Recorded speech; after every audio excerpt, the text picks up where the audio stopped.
సాక్ష్యమిచ్చేదా మన స్వామి యేసు దేవుడంచు సాక్ష్యమిచ్చేదా సాక్ష్యమిచ్చేదా మన స్వామి యేసు దేవుడంచు సాక్ష్యమిచ్చేదా సాక్ష్యమనగ గనిన వినిన సంగతులను తెలుపుటై సాక్ష్యమనగ కనిన వినిన సంగతులను తెలుపుటై సాక్ష్యమిచ్చు కొరకు నన్ను స్వామి రక్షించినంచు సాక్ష్యమిచ్చేదా మన స్వామి యేసు దేవుడంచు సాక్ష్యమిచ్చేదా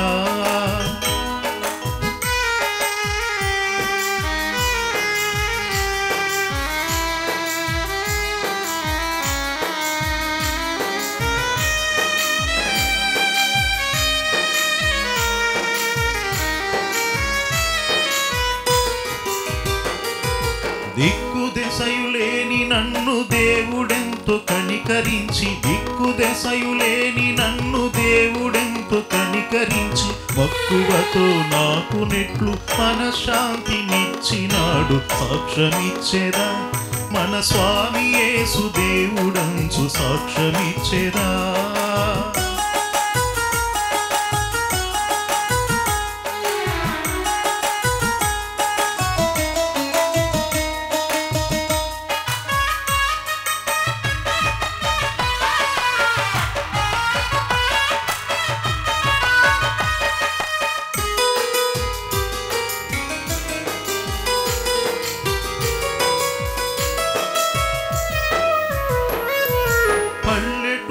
జనుల రక్షణ భారమున పైని గలదు పల్లెటూళ్ళ జనుల రక్షణ భారమున పైని గలదు పిల్లలకును పెద్దలకును ప్రేమతో నా స్వానుభవము సాక్ష్యమిచ్చేదా మన స్వామి యేసు దేవుడంచు సాక్ష్యమిచ్చేదా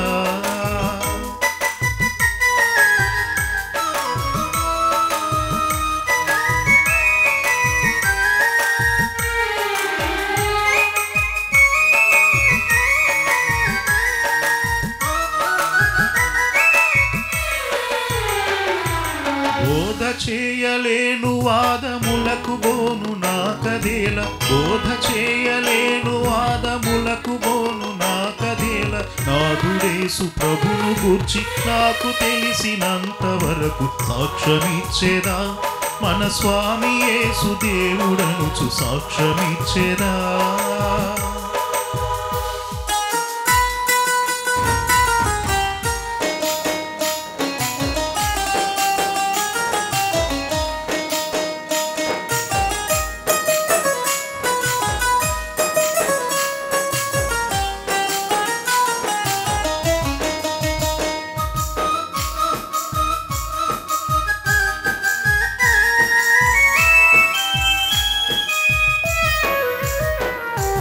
పాపులకును మిత్రుడంచు ప్రాణముసగి లేచెనంచు పాపులకును మిత్రుడంచు ప్రాణముసగి లేచెనంచు పాపముల క్షమించునంచు ప్రభుని విశ్వసించుడంచు సాక్ష్యమిచ్చేదా మన స్వామి యేసు దేవుడనుచు సాక్ష్యమిచ్చేదా నా అనుభవం సాక్ష్యమిచ్చేదా నాడు నేడు గురించిన కార్యక్రమములను ఈ రోజున దేవుని దయతో 29వ ఎపిసోడ్లో నా 58 ఏళ్ల అనుభవంలో నాకు 333 మంది మాట్లాడే మాటను సపోర్ట్ చేసిన 29వ మాట్లాడే మాటల గురించి అలాగే ప్రతి ఎపిసోడ్లో 3 పార్టులుగా 333 ఎపిసోడ్లలో నా అనుభవం సాక్ష్యమిచ్చేదా నాడు నేడు గురించి మీ అందరికీ చెప్పబోతున్నాను.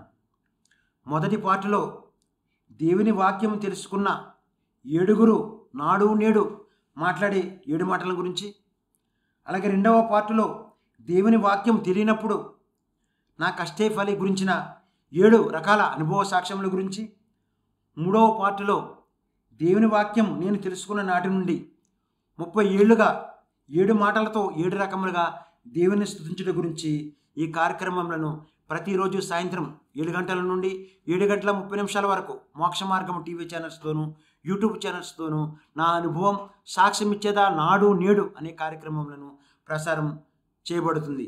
కనుక ప్రతి ఒక్కరూ ఈ కార్యక్రమాన్ని చూడండి. ఈ కార్యక్రమం చూసిన ప్రతి ఒక్కరూ అనేకులకు షేర్ చేయవలసిందిగా మీ అందరినీ కోరుచున్నాను. మరి మొదటి పార్టులో 7 మాట్లాడే 7 మాటలలో మొదటి మాట ఏమిటంటే మన పల్లెటూర్లలో నాడు నేడు గురించి, అలాగే రెండవ మాట మన పల్లెటూర్లలో పేదవాళ్ళు నాడు నేడు గురించి, మూడవ మాట మన ముఖ్యమంత్రులు నాడు నేడు గురించి, నాలుగవ మాట మన పుట్టుక క్రైస్తవులు నాడు నేడు మాట్లాడే మాట గురించి, ఐదవ మాట మన పాస్టర్లు నాడు నేడు మాట్లాడే మాట గురించి, ఆరవ మాట మన సంఘస్థులు నాడు నేడు మాట్లాడే మాట గురించి, మరి ఏడవ మాట మన క్రైస్తవ కుటుంబంలో ఉన్న ప్రతి ఒక్కరూ మాట్లాడుకునే మాట గురించి, ప్రతి ఎపిసోడ్లో ఈ 7 మాట్లాడే మాట గురించి మీ అందరికీ చెప్పబోతున్నాను.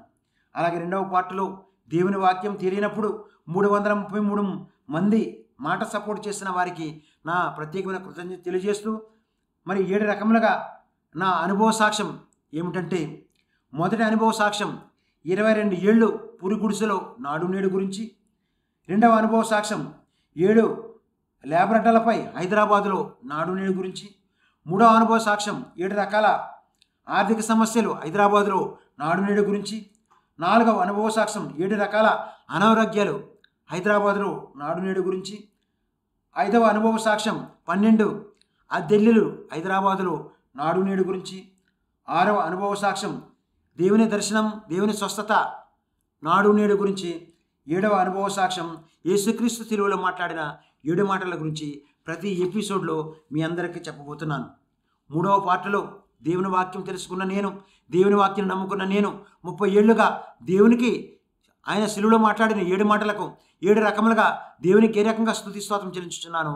మరి 7 మాటల్లో 7 రకములుగా దేవునికి స్తుతి స్తోత్రం గురించి నా అనుభవ సాక్ష్యం ఏమిటంటే, మొదటి మాటతో స్తుతించడం గురించి, రెండవ మాటతో మహిమపరచడం గురించి, మూడవ మాటతో గణపరచడం గురించి, నాలుగవ మాటతో కృతజ్ఞత కానుకిచ్చడం గురించి, ఐదవ మాటతో కృతజ్ఞత స్తుతి గురించి, ఆరవ మాటతో సాక్ష్యంతో స్తుతించడం గురించి, ఏడవ మాటతో వేకువజామున విజ్ఞాపన ప్రార్థన గురించి మీ అందరికీ ఈ 3 పార్టుల్లో ఉన్న 7 మాట్లాడే 7 మాటల గురించి మీ అందరికీ చెప్పబోతున్నాను.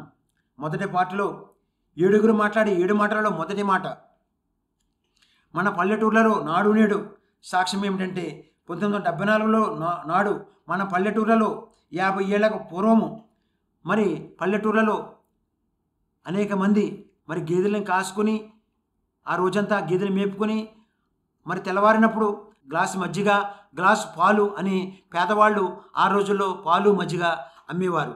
మరి ఈ రోజుల్లో 2024 సంవత్సరం నేడు అనేక మరి పాలు ప్యాకెట్లు కానీ, మరి మజ్జిగ ప్యాకెట్లు కానీ, లస్సీ ప్యాకెట్లు కానీ ఈ రోజుల్లో ప్యాకెట్ల రూపంలో ప్రతి ఇంటింటికి వచ్చేలాగా అనేక ఫ్యాక్టరీల ద్వారా రావటం జరుగుతుంది. మరి రెండవ మాట మన పల్లెటూర్లలో నిరుపేదలు నాడు నేడు గురించి సాక్ష్యం ఏమిటంటే, 1974లో 50 ఏళ్లకు పూర్వం పేదవాళ్ళు పూరుగుడుసులో ఉన్నప్పటికీ పేదవాళ్ళు మరి పుల్లల పొయ్యిలపైనే వంట చేసుకునే పరిస్థితి. 2024 సంవత్సరంలో నేడు పేదవాళ్ళు కూడా అనేక గ్రామాల్లో ఇంకా అనేక పల్లెటూర్లలో పుల్లల పొయ్యిపైనే మట్టి పాత్రలలో ఇంకా మరి పేదవాళ్ళుగా వంటలు చేసుకునేవారుగా అనేక మందిని మనం చూస్తూ ఉన్నాం. మరి మూడవ మాట మన ముఖ్యమంత్రులు నాడు నేడు మాట్లాడే మాట గురించి నా అనుభవ సాక్ష్యం ఏమిటంటే, మరి నా 58 ఏళ్ల అనుభవంలో 58 ఏళ్లుగా 10 మంది ముఖ్యమంత్రులు పథకాలను వారు మాట్లాడే మాటలను వారు ప్రవేశపెట్టిన పథకాలను చూడటం జరిగింది. మరి 58 ఏళ్లలో 10 మంది ముఖ్యమంత్రులు చేయలేని పథకాలను పెట్టాలని మరి ఆంధ్రప్రదేశ్లో ఉన్నటువంటి ఒక ముఖ్యమంత్రి మరి 58 నెలలలో అనేక అయిన పథకాలను ప్రవేశపెట్టి పేదవాళ్ళ ఇంటింటికే పథకాలు వెళ్ళేలాగన, గడప గడపకు పథకాలు వెళ్ళేలాగన మరి వారంటరీ వ్యవస్థను పెట్టి ఇంటింటికి పింఛన్లు ఇచ్చే విధంగా అనేక పథకాలను పెట్టడం జరిగింది. అలాగే రేషన్ సరుకులు గడప గడపకు పట్టుకెళ్ళి ఇచ్చే పథకం పెట్టడం జరిగింది. అలాగే ఇల్లు పట్టాలు స్త్రీల పేరు మీద రిజిస్ట్రేషన్ చేయించి మరి అనేక 31 లక్షల మందికి ఇల్లు పట్టాలు ఇచ్చేవారిగా 58 నెలల్లో ఒక ముఖ్యమంత్రి ఇటువంటి పథకాలు పెట్టడం జరిగింది. అంతే మాత్రమే కాకుండా ఆరోగ్యశ్రీ పథకం పెట్టి మరి 25 లక్షల వరకు పేదవాళ్ళు ఏ హాస్పిటల్కి వెళ్ళినప్పటికి కూడా 25 లక్షల వరకు మరి ఆ డబ్బులన్నీ కూడా ప్రభుత్వమే భరించేలాగన అటువంటి పథకాలు పెట్టడం జరిగింది. మరి మనబడి నాడు నేడు అనే పథకం ద్వారా అనేక స్కూళ్ళు అనేక మార్పులు చెంది పిల్లలు సంతోషంతో ఇంతకుముందు తెలుగు మీడియం చదువుకోవడానికే పిల్లలు మరి స్కూల్కి వెళ్లకుండా ఉండేవారు. ఈ రోజుల్లో మరి గవర్నమెంటే మరి బట్టలు ఇచ్చి, షూ ఇచ్చి, మరి సాక్సులు ఇచ్చి, బెల్టలు ఇచ్చి, బ్యాగులు ఇచ్చి, పుస్తకాలు ఇచ్చి వారమంతా మంచి ఫుడ్ పెడుతూ మరి అనేక రకాలుగా స్కూల్లో సదుపాయాలు పెడుతూ పిల్లలు ఈ రోజుల్లో ఇంగ్లీష్ మీడియం చదువుకునేలాగా అటువంటి పథకాలను పెట్టిన ఏకైక ముఖ్యమంత్రి మన ఆంధ్రప్రదేశ్లో ఉన్న ముఖ్యమంత్రి అటువంటి పథకాలు పెట్టడం జరిగింది. మరి అంతే మాత్రమే కాకుండా స్త్రీల ఖాతాల్లోకి మరి పథకాల ద్వారా బటన్ నొక్కి ఖాతాల్లోకి వెళ్ళేలాగా అటువంటి పథకాలు పెట్టిన ఆంధ్రప్రదేశ్లో ఉన్న ముఖ్యమంత్రి గారికి నా ప్రత్యేకమైన కృతజ్ఞతలు తెలియజేస్తున్నాను. అటువంటి పథకాల్లో ప్రవేశపెట్టిన 16వ సంక్షేమ పథకం ఏమిటంటే వైఎస్ఆర్ వాహన మిత్ర అనే పథకం పెట్టి వాహనాల ద్వారా మరి అనారోగ్యాలతో ఉన్నవారిని మరి హాస్పిటల్కి తీసుకెళ్లేలాగా అటువంటి పథకాలను పెట్టి పేదవారి కొరకు పెట్టడం ఆంధ్రప్రదేశ్లో ఉన్న ముఖ్యమంత్రికే అటువంటి పథకాలు పెట్టి అటువంటి గొప్ప ఆలోచన, గొప్ప మరి అటువంటి మంచి మనసు ఆ దేవుడు దయచేసినందుకు దేవునికి స్తోత్రం చెల్లించుకుంటూ వారికి మరొకసారి నా ప్రత్యేకమైన కృతజ్ఞత తెలియజేస్తున్నాను. 4వ మాట, మన పాస్టర్లు నాడు నేడు గురించి మాట్లాడే మాట ఏమిటంటే మరి 50 ఏళ్ళకు పూర్వము అనేక మంది పాస్టర్లు మరి పేదవారుగా ఉన్నప్పటికీ మరి సరైన బట్టలు లేనప్పటికీ నడుచుకుంటూ మరి పల్లెటూర్లు నడుచుకుంటూ వెళ్ళి సువార్త చేసి సరైన భోజనం లేనప్పటికీ సరైన కానుకలు ఆ రోజుల్లో జీతాలు లేక కానుకలు రాక ఎంతో కష్టపడి సువార్త చేసిన ఆ కష్టఫలితో ఆ పాస్టర్లందరూ కూడా కలిసిమెలిసి మరి సువార్త పరిచర్యలు పాలిభాగస్తులుగా ఉండేవారు. మరి నేడు అనేక చర్చిల్లో 1000 మంది, 1,00,000 మంది, 10 లక్షల మంది పట్టే చర్చిలు కట్టినప్పటికీ మరి ఎక్కడైతే ఇద్దరు పాస్టర్లు ఉంటున్నారో ఆ పెద్ద పాస్టర్కి చిన్న పాస్టర్కి గొడవలు, ఎక్కడైతే 10 మంది పాస్టర్లు ఉంటున్నారో ఆ 10 మంది పాస్టర్లకి ఒకరికొకరికి పడక ఆ చర్చిలోనే ఆ సంఘస్థులు అందరి ముందే ఆల్టర్ పైనే ఒకరికొకరు గిండుకోవటం, తూసుకోవటం, మరి పెద్ద పెద్ద అరుపులు అరుచుకోవటం, అసభ్యకరమైన మాట్లాడుకొని అనేక మందిని పాస్టర్లు మరి గొడవలు పడినట్టుగా మనం యూట్యూబ్లో చూస్తున్నాం. అంతే మాత్రమే కాకుండా 5వ మాట, మన సంఘస్థులు నాడు నేడు గురించి మాట్లాడే మాట గురించి నా అనుభవ సాక్ష్యం ఏమిటంటే మరి 50 ఏళ్లకు పూర్వము చర్చిలలో వారానికి ఒక్కసారి కూలి పని చేసుకుని వారమంతా పని చేసుకుని వారానికి ఒక్కసారి సంతోషంతో, ఆనందంతో, సంపూర్ణమైన ఆరోగ్యంతో వెళ్ళి అందరూ కలిసిమెలిసి ఆ సంఘములో సంఘ పెద్దలు, స్త్రీల సమాజము, ట్రెజరరు, అలాగే యూత్ వారు అందరూ కూడా కలిసిమెలిసి ఆ సంఘంలో సంఘ పరిచర్యలో పాలిభాగస్తులుగా పనిచేసేవారు. మరి నేడు ఈ రోజుల్లో మరి సంఘంలో అనేక సంఘాలలో సంఘ పెద్దలకు గొడవలు, ట్రెజరర్కి పాస్టర్కి గొడవలు, అలాగే స్త్రీల సమాజంలో ఉన్న స్త్రీలందరికీ గొడవలు, అలా గాయకులు గొడవలు, అలాగే ఈ రోజుల్లో సంఘంలో ఉన్న ప్రతి ఒక్కరికి మరి మాట్లాడే మాట వల్ల అనేక మంది గొడవలు పడుతున్నట్టుగా మనం చూస్తున్నాం. 6వ మాట, క్రైస్తవ కుటుంబాలు నాడు నేడు గురించిన అనుభవ సాక్ష్యం ఏమిటంటే మరి అనేక మంది పల్లెటూర్లలో, పట్టణాలలో, ఫారిన్ కంట్రీస్లో ఉంటున్నారు. అయినప్పటికీ వారికి సంతోషం లేదు, సమాధానం లేదు, సంపూర్ణమైన ఆరోగ్యం లేకుండా ఎంతోమంది బాధపడుతున్నారు. అలాగే 24 గంటలు దేవుని వాక్యం వింటారు, అయినప్పటికీ వారికి సంతోషం లేదు. అటువంటి వారిలో తండ్రి చిన్న కూతురిని కలిపేది మాట్లాడే మాట, తండ్రిని చిన్న కూతురిని విడదీసేది కూడా మాట్లాడే మాట. ఈ రకంగా మరి క్రైస్తవ కుటుంబాల్లో తండ్రి చిన్న కూతురు మాట్లాడుకోకుండా అనేక కుటుంబాల్లో ఉంటున్నారు. తండ్రి ఒకే ఇంట్లో ఉంటారు, ఒకే కారులో వెళతారు, ఒకే సంఘానికి వెళతారు, అయినప్పటికీ తండ్రి చిన్న కూతురు కూడా మాట్లాడుకోకుండా అనేక మంది ఈ రకంగా మరి ఉండటం మనం చూస్తున్నాం.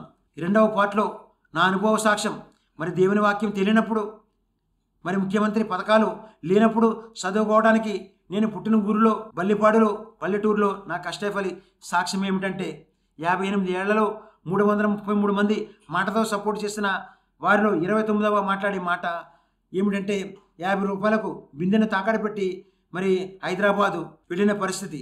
హైదరాబాదు వెళ్ళటానికి మరి ఆ బిందెను తాకడ పెట్టిన సపోర్ట్ చేసిన మా తల్లి దిట్ల సరోజిని గారికి నా ప్రత్యేకమైన కృతజ్ఞత తెలియజేస్తున్నాను. అంతేమాత్రం కాకుండా ఆ రోజు హైదరాబాద్ వెళ్ళడానికి అనేక మంది మాట సపోర్ట్ చేసి ప్రభునందు నిద్రించిన వారికి కూడా పాదాభివందనాలు తెలియజేస్తున్నాను. మరి 2వ అనుభవ సాక్ష్యం మరి 22 ఏళ్ళు పురుగుడిసెలో నాడు నేడు గురించి నా అనుభవ సాక్ష్యం ఏమిటంటే మరి దేవుని వాక్యం తెలియనప్పుడు, ముఖ్యమంత్రులు ప్రభుత్వ పథకాలు లేనప్పుడు నా కష్టఫలి ఏమిటంటే 22 ఏళ్ళుగా పురుగుడిసెలో మరి గంజానం తినే పరిస్థితి, 30 రూపాయలకు పాలితానం ఉన్న పరిస్థితి, 5 రూపాయలకు చెరకు తోట పనులకు వెళ్ళిన పరిస్థితి, 10 రూపాయలకు కొబ్బరి తోటలో మరి బ్యాగ్ కోసం పనికి వెళ్ళిన పరిస్థితి, 2 రూపాయల కోతలకు వెళ్ళి పుస్తకాలు కొనుక్కోవటం, మరి కోతలకు వెళ్ళటం పరిస్థితి. ఈ రకంగా చదువుకోవడానికి నాకు నేనే కూలి పనులకు వెళ్ళి మరి వచ్చిన డబ్బులతో నాకు నేనే ఆ రోజుల్లో స్కూల్లో చదువుకోవటం జరిగింది. స్కూల్ నుంచి కానీ ప్రభుత్వ ముఖ్యమంత్రుల పథకాలు కానీ అటువంటివి లేనప్పుడు అనేక మంది కూలి పనులు చేసుకుంటూ కష్టపడి ఆ రోజుల్లో చదువుకోవడం జరిగింది. మూడో అనుభవ సాక్ష్యం మరి 7 ల్యాబొరేటరీలపై హైదరాబాదులో నాడు నేడు గురించిన అనుభవ సాక్ష్యం ఏమిటంటే, మరి హైదరాబాదులో పోలీసు ఉద్యోగానికి వెళ్ళి 50 రూపాయలు బిందు తాకట్టు పెట్టుకుని వెళ్ళిన తర్వాత మరి 5 నెలలైనా సంవత్సరమైన ఉద్యోగం లేనప్పుడు హైదరాబాద్లో 1987లో మరి యూసుఫ్గూడ బస్తీలో ల్యాబొరేటరీ మీదకి వెళ్ళినప్పుడు ఒక ఆయన నన్ను పనికి పిలిచి 15 రూపాయలు కూలిచ్చి టైల్స్ పని నేర్పడం జరిగింది.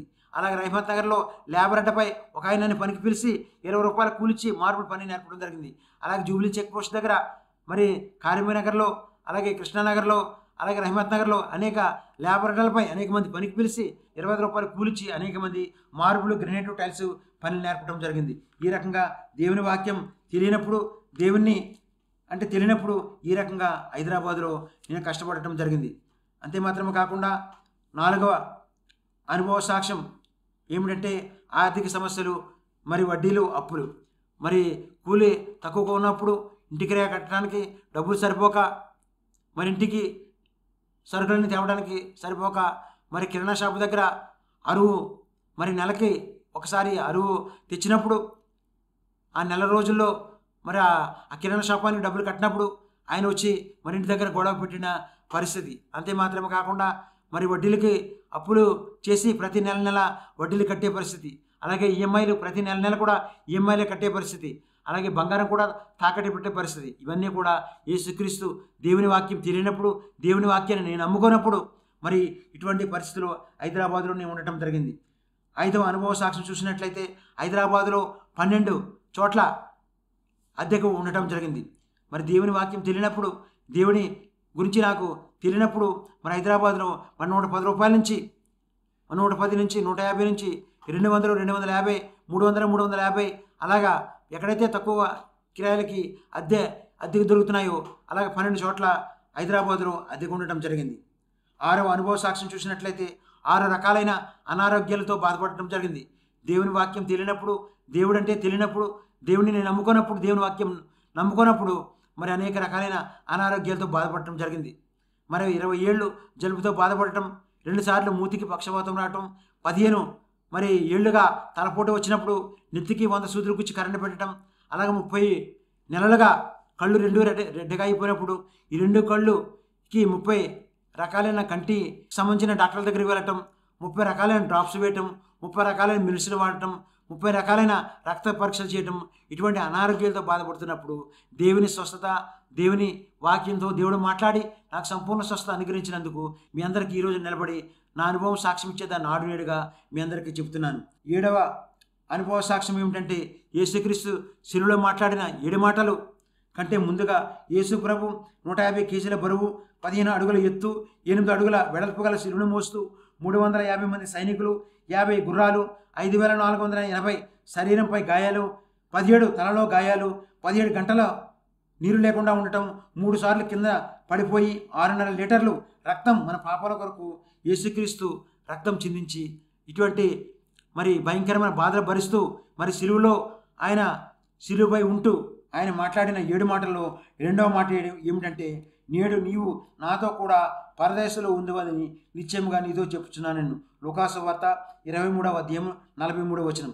అయితే యేసుక్రీస్తు నా పాపాల కొరకే మరణించాడని వాక్యాన్ని నమ్ముకున్న నేను వాక్యాన్ని గట్టిగా పట్టుకుని వాక్యానుసారంగా 30 ఏళ్ళుగా మరి దేవునికి 7 మాటలతో ఏ రకంగా స్తుతించానో, మరి దేవునికి 1000 స్తుతి స్తోత్రములు ఏ సమయాల్లో ఏ సందర్భాల్లో మరి 1000 స్తోత్రాలు స్తుతిస్తున్నాను చెప్పకపోయే ముందు ఒక స్తుతిగీతం విందాం. స్తుతిగీతం విన్న తర్వాత దేవునికి 1000 స్తుతి స్తోత్రం చెల్లించడం గురించి మీ అందరికీ చెప్పబోతున్నాను. స్తోత్రం చెల్లింతుము, స్తుతి స్తోత్రం చెల్లింతుము, స్తోత్రం చెల్లింతుము, స్తుతి స్తోత్రం చెల్లింతుము.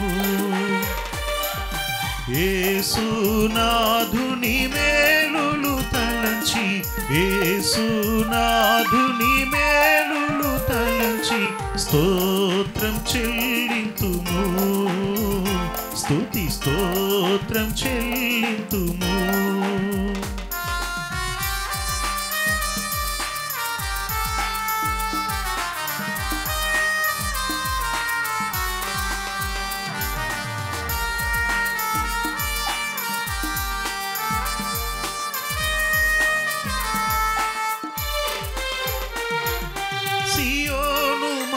మార్గములో పలు శోధనలు రాగా, సియోను మార్గములో పలు శోధనలు రాగా, సాతాన్ని జయించుటకు విశ్వాసమునిచ్చితివి, సాతాన్ని జయించుటకు విశ్వాసమునిచ్చితివి. స్తోత్రం చెల్లింతుము, స్తుతి స్తోత్రం చెల్లింతుము.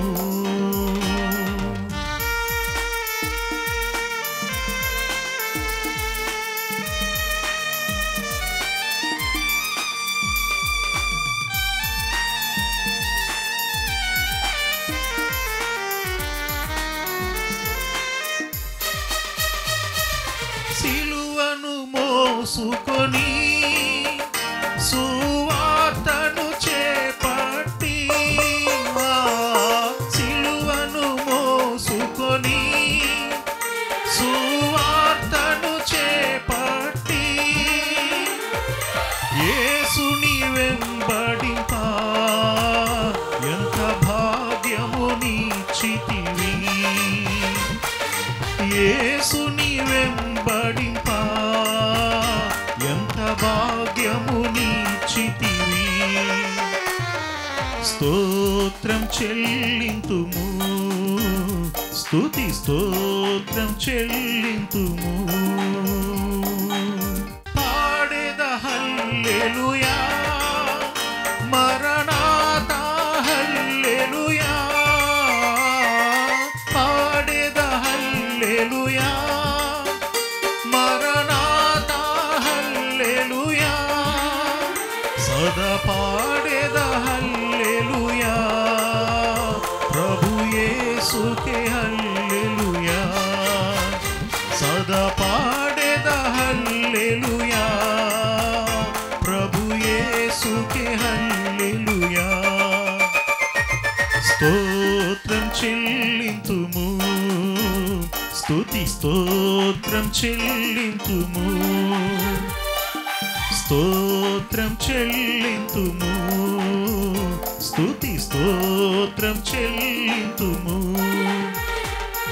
మూడవ పాటలో 30 ఏళ్ళుగా దేవుని వాక్యాన్ని నమ్ముకున్న 7 మాటలతో 7 రకములుగా 1000 స్తుతి స్తోత్రం చెల్లించు గురించి సాక్ష్యం ఏమిటంటే, మొదటి మాటతో స్తుతించడం గురించి నా అనుభవ సాక్ష్యం ఏమిటంటే, దేవునికి ప్రతి ఉదయమున స్తుతించడం కొరకు పాత నిబంధనలో ఉన్న 39 గ్రంథముల నుండి 333 స్తుతించే వాక్యములలో 29వ స్తోత్రం, దానియేలు గ్రంథము 2వ అధ్యాయము 28వ వచనం, అంత్యదినములలో కలగబోవు దానిని తెలియజేసిన దేవా మీకే స్తుతి స్తోత్రం చెల్లించమని ప్రతి ఉదయమున స్తుతించుట మంచిదని నా 30 ఏళ్ల అనుభవం మీకు సాక్ష్యం ఇస్తున్నాను.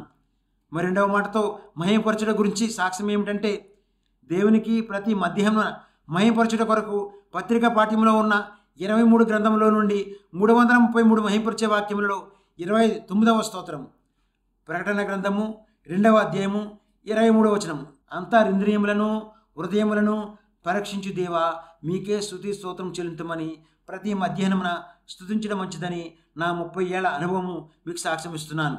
మూడవ మాటతో గణపరచుట గురించి నా అనుభవ సాక్ష్యం ఏమిటంటే, దేవునికి ప్రతి సాయంత్రం గణపరచుట కొరకు సువార్త పాఠ్యములు 4 గ్రంథంలో ఉన్న 333 గణపరిచే వాక్యములలో 29వ స్తోత్రం, యోహాను సువార్త 6వ అధ్యాయము 35వ వచనం, జీవాహారమైన దేవా మీకే స్తుతి స్తోత్రం చెల్లించమని ప్రతి సాయంత్రం గణపరచడం మంచిదని నా 30 ఏళ్ల అనుభవం సాక్ష్యం ఇస్తున్నాను.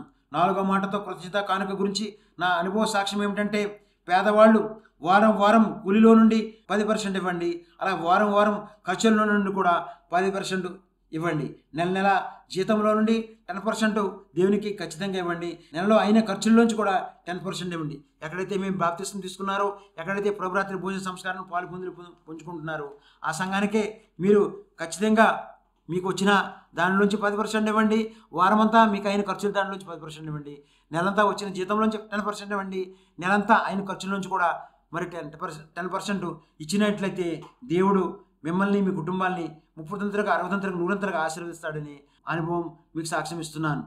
5వ మాటతో కృతజ్ఞతాస్తుతి గురించి నా అనుభవ సాక్ష్యం ఏమిటంటే, క్రైస్తవులకు ఎవరికి లేని గొప్ప భాగ్యం ఏమిటంటే క్రైస్తవులుగా దేవుని వాక్యాన్ని నమ్ముకున్నాం ప్రతి ఒక్కరం మనం మన నిద్రించే సమయంలో స్లీపింగ్ చేసే సమయం ముందు ప్రతి ఒక్కరు కూడా మోకరించి ఈరోజు నార్మల్ డెలివరీ ద్వారా ఆడబిడ్డకు మగబిడ్డకు కవలలకు జన్మించినందుకు, అలాగే ఈరోజు పుట్టినరోజు జరుపుకున్న వారి కొరకు, పెళ్లి రోజు జరుపుకున్న వారి కొరకు, అలాగే హాస్పిటల్లో సంపూర్ణ స్వస్థత పొందుకున్న వారి కొరకు, చిన్నపిల్లలు స్కూల్కి వెళ్ళి వచ్చిన వారి కొరకు, యవనస్తులు కాలేజీలకు వెళ్ళి వచ్చిన వారి కొరకు, విమానాలు, ట్రైన్లు, బస్సులు, లారీలు, ఆటోలు, క్యాబుల్లో ప్రయాణం చేసే ప్రతి ఒక్కరికి క్షేమకరమైన ప్రయాణాలు దయచేసినందుకు, అలాగే అనేక చర్చెస్ చుట్టూ దేవుని కాపుదల ఉన్నందుకు, పాస్టర్ల చుట్టూ దేవుని కాపుదల ఉన్నందుకు, క్రైస్తవ కుటుంబాల చుట్టూ దేవుని కాపుదల ఉన్నందుకు, రాష్ట్రపతి, ప్రధానమంత్రి, గవర్నరు, ఆంధ్రప్రదేశ్, తెలంగాణ ముఖ్యమంత్రులు వారి కొరకు మనం దేవునికి కృతజ్ఞతాస్తుతులు చెల్లించే వారిగా మన క్రైస్తవులు ఈ రకంగా మనందరం కూడా